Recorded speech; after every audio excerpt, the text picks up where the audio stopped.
আসসালামু আলাইকুম ওয়া রাহমাতুল্লাহি ওয়া বারাকাতুহু নাহমাদুহু ওয়া নুসাল্লি আলা রাসূলিহিল কারীম আম্মা বাদ।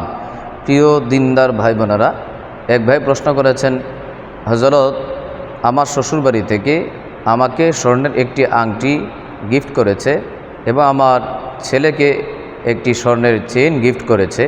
আমার জানার বিষয় হলো আমাদের জন্য এই স্বর্ণের আংটি এবং চেইন পরিধান করা জায়েজ হবে কিনা জানালে উপকৃত হব।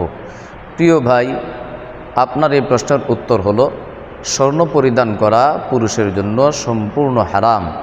হাদিসে এসেছে, হযরত আলী রাদিয়াল্লাহু তাআলা আনহু থেকে বর্ণিত, তিনি বলেন, রাসূলুল্লাহ সাল্লাল্লাহু আলাইহি সাল্লাম ইরশাদ করেছেন, হাযানে মুহাররামানে আলা যুকুরি উম্মতি ওয়া হালালুন লিইনাথিহিম।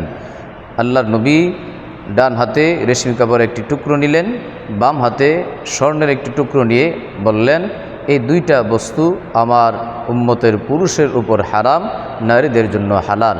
সুতরাং যেহেতু আপনি একজন পুরুষ, আপনার ছেলে পুরুষ, ছোট হোক বড় হোক, পুরুষের জন্য স্বর্ণ সম্পূর্ণ হারাম বিধায় আপনারা ব্যবহার করতে পারবেন না।